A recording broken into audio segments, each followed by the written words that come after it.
Hello Beshi! It's me, Ali, isang OFW dito sa Taiwan. At dito nga tayo ngayon mamamasyal sa Dream Mall. Isang araw ito, Beshi, sa pinakamalaking mall dito sa Kaohsiung. At para tayo nga ay makarating dyan, sasakay muna tayo ng train. Kaya't loadan muna natin itong yo-yo card natin nang may magamit tayo. At dito nga sa Taiwan, Beshi, hassle-free kung meron ka nito dito dahil hindi mo na nga kailangan pang pumila ng ticketing counter para lang makapili ng ticket mo. Hayaan nyo mga Beshi at sa susunod na vlog ituturuan ko kayo kung saan makakabili at kung paano ito gamitin dito.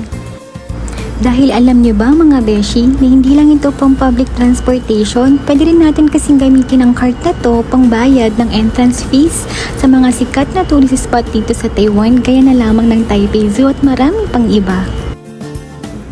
At mula nga dito sa R6 train station mga Beshi ay tanaw agad natin ng Dream Mall. Meron nga rin ditong dumadaang LRT pero heto, mas pinili pa rin nating maglakad dahil kita nyo naman kung gaano kaganda, kaaliwalas ang panahon. Pagdating nga natin dito sa mall Beshi ay agad-agad tayong naglibot at dito nga tayo unang napadpad sa may H&M.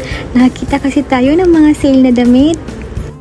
Grabe nga kung mag-sale ang H&M dito sa Taiwan mga Beshi, 100, 150 to 200 lang ang mga damit nila dito.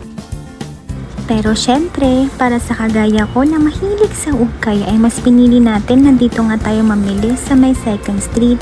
Bilihan at bentahan nga ito dito mga Beshi ng mga second hand branded clothes, shoes, and bags dito sa Taiwan. Pero, kahit nga second hand ang mga paninda nila dyan, Beshi, ay sobrang mamahal pa rin talaga.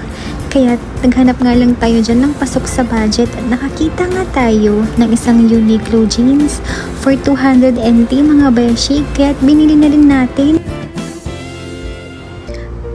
Nakakagutom nga naman talagang mag-ikot-ikot mga Beshi. Kaya't sa mga oras na yan ay nakaramdam na rin tayo ng gutom. Kaya't heto, bumaba tayo ng basement para bumili nitong udon noodles.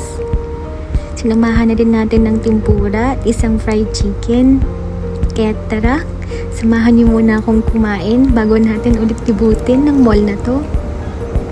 Pagkatapos ka natin kumain dyan, Beshi, ay umakyat agad tayo dito sa may rooftop kung saan naroon itong Ferris wheel na to. Ang laki, diba? Tumambay nga lang tayo dyan saglit, Beshi. Pagkatapos din ay umuwi na rin tayo. At isa nga na namang day off ang natapos mga Beshi. Masaya nga ako at kahit papaano ay nakapagliwaliw tayo sa araw na to nang hindi lang puro trabaho ang nasa isip natin. Hayaan nyo mga Beshi at sa susunod na pagpasyal ko rito ay isasama ko ulit kayo. So paano mga Beshi? Hanggang dito na lang muna ulit ha? Ako nga pala si Ali, isang OFW dito sa Taiwan. Salamat nga pala sa panonood ninyo. Bye!